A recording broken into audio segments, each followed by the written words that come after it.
Hey, you guys, how's it going? I hope you all had an amazing Thanksgiving. I sure do. Before I start and before I go any further, I just simply ask that you subscribe to this channel if you've not already done so, and please like the video. If you find it interesting, please comment. If you disagree, agree, I'm open. I am open. These are just my viewpoints, my opinion through the lens of myself. So if you want to ever comment on anything that I say, please, you're more than welcome to do so. But I like to share this today. I'm just lotioning up my hands here. I'm actually going inside of the library so that I could get some work done away from home today. I have my office set up at home, but sometimes you got to get away from the house to focus and do what you need to do. So this is what I'm doing. I'm sitting in my car doing this video just before I head on into the library. I do have another book that's launching the second week of December, Freedom from Narcissistic Abuse. So I'm really excited about that. But I just wanted to share real quick. I listened to another young lady video and she talked about how her narcissistic ex-boyfriend re-entered back into her life. You can't enter into anything unless someone allows you in, or unless for some reason that door, that window is not closed completely, locked. We allow these people back into our lives. And guess what? We do it with the best of intentions. Unfortunately, that's not the way it is with that narcissistic person. They come back with an agenda, and that agenda is totally to get something out of you, to prove a point to others, or to prove a point to themselves. Sometimes it's just as a point to prove that they can get you back. Sometimes it's just that simple, just them trying to prove a point that they can get you back. But let me tell you what they do. A narcissist is one of the most opportunist person there is. Right around the holidays, you're just getting over the crunch of starting to feel better after the relationship ends for whatever reason. You're just starting to feel better. What do? They come back around right around the holidays. That's most people most vulnerable moment. Whether it's due to the death of a loved one or friend, or leaving a marriage, bad relationship, around the holidays is when you particularly get those feelings of loneliness, sadness, depression. So what do? They swindle their little ways right back into your life around that time, only to play around with you all over again. But let me tell you something. There's an easy regimen for that. Very easy. And it's just as simple as not responding. You don't have to pick up that phone. You don't even have to read the text message. Block them. Do whatever you need to do to stop those phone calls from coming through. Do it. Because if you entertain it too long, and you may be in that moment where you're feeling all down and gloomy, you may very well pick that phone up. So the best thing to do, you guys, is to not entertain it.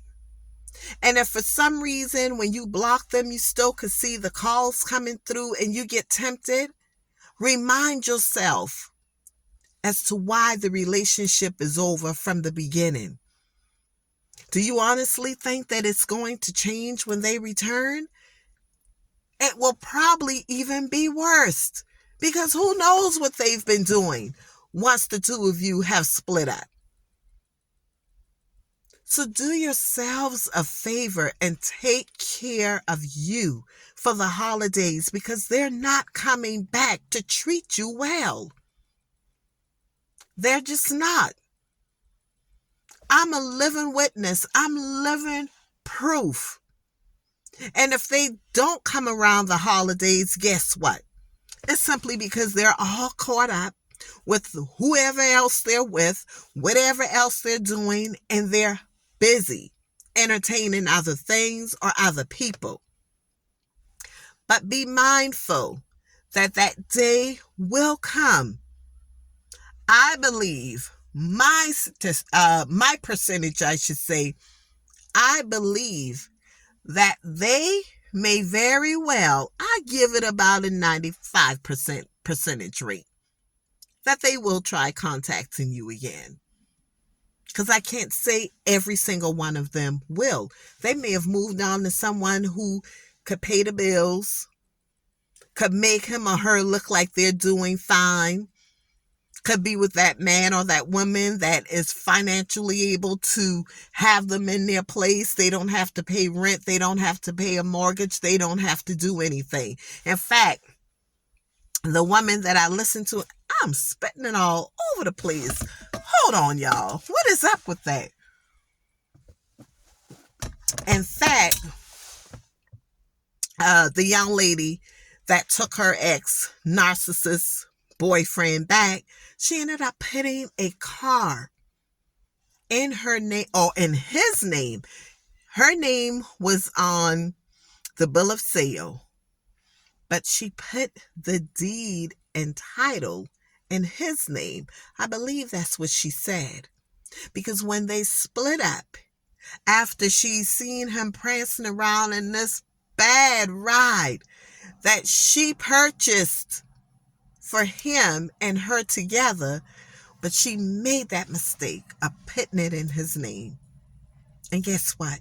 There wasn't anything that she could do. So remember, they're coming back with an agenda. You just don't know what it is. You just don't know. So don't give them that opportunity. Don't do it. It's the holidays. This is a wonderful time to be with friends and family. And if you are that person who don't have anyone that you could share with, find something that you could do on that day. Christmas Day, the New Year's. Find something that you could do, even if it's walking outside, catching some fresh air. 2 years in a row, I left my former narcissist husband. And you know what?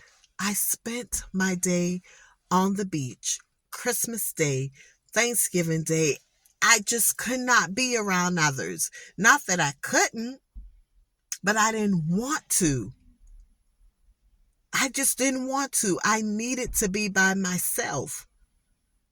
So find whatever it is that you need to do to make it through the holidays, okay? Now I'm going to stop spitting now. I'm getting up off of here and I'm heading on into the library. You all have an amazing day in your life whenever you're viewing this video. Don't forget to subscribe, share the video, and blessings to you and your family. I know it's hard. I've been there. I've done that. But I promise you, it will get better. I'm a living, born testimony that it does get better. But you have to want it. And you have to go after your peace, your joy, and your happiness full force. Happiness is one thing, but having deep down joy in your soul is another. We all could have happy moments, but do you really have joy deep down in your soul? So consider that, okay? Always remember, healthy mind, joyful life. Do not allow anyone to distort your peace, joy, or happiness. Take care.